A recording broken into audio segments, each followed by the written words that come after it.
Well, hello everybody. My name's Jesse. I'm with Stauffers of Kissel Hill. I'm here with John today. John's our landscape manager, and we're going to talk about one of the most important things to do when you're involved in landscaping, and that is how to properly plant trees and shrubs. You get this right, the trees are going to take off, do what you want them to do. The azaleas are going to bloom, and the other shrubs are going to take off, do exactly what you need them to do. If you don't do this right, the plants will tend to just sit, not grow, and not perform the way we want them to. So today what we're going to do, we're going to plant a red point maple in our backyard here. We picked this tree because it's going to get big, provide us a lot of shade, and we want to go through the process of showing you how to do it correctly. So what John's doing, we started to dig our hole here for our red point maple. What we generally want to do is make the hole twice the width of the root ball of the tree. And when we dig the depth, we want to make the depth just as deep as the root ball. Here's the grade of the soil. We want to be even or slightly above the grade. And if you see inside the pot here, our root ball is down a couple inches from the top, and that's looking pretty good. So I think we've got the depth right, we have the width right. We're ready to go ahead and remove the pot and begin planting our tree. So before we start adding soil, we're going to talk about amending the soil. So at Stauffers, we have a planting mix that's mixed specifically for our stores.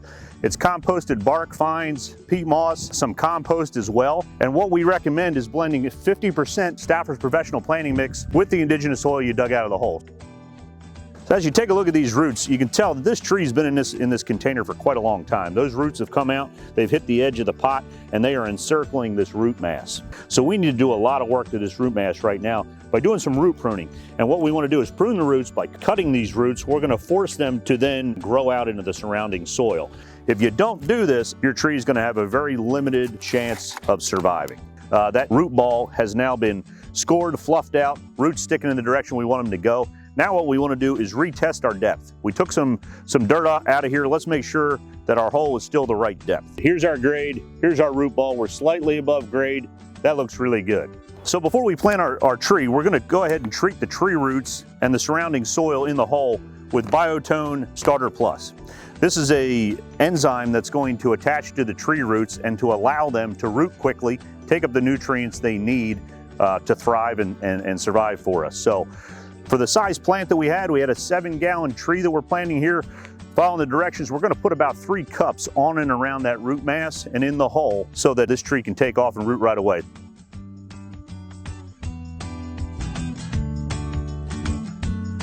Any tree you plant should be staked.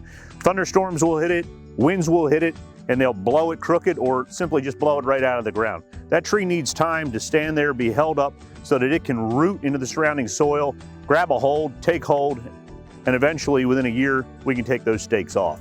So what we're gonna use to stake our tree is we have a piece of old hose and some wire, and it's tree staking wire. We're gonna pass this wire through our piece of used hose and bend it.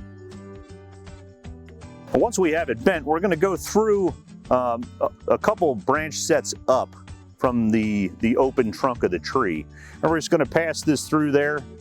We're gonna come out to the other side, pinch it tight, wrap it around, and then we're gonna put a stake in and we're gonna wrap the other end of the wire around the stake. So I'm gonna hold the stake for John. We have what we call a stake pounder, which makes putting stakes in the ground safer than using a hammer or a sledgehammer over your head. So now that we have our tree stakes in the ground, we're going to go ahead and wrap our wires around the back of the stake, checking to make sure that our tree is straight as we do so. All right, the last thing we want to do now that we have our tree planted is to put a layer of mulch on top of the root mass here. So we want to put about 2 inches of mulch down. This is going to help keep the moisture in, keep the weeds out, and it makes it look really nice too when we're done. This is Stauffers Black Bark Mulch. It's an all bark dyed mulch.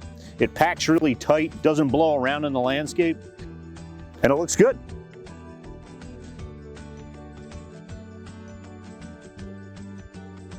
Stop out today if you're in the market for some trees and shrubs. We'd be happy to show you what we have.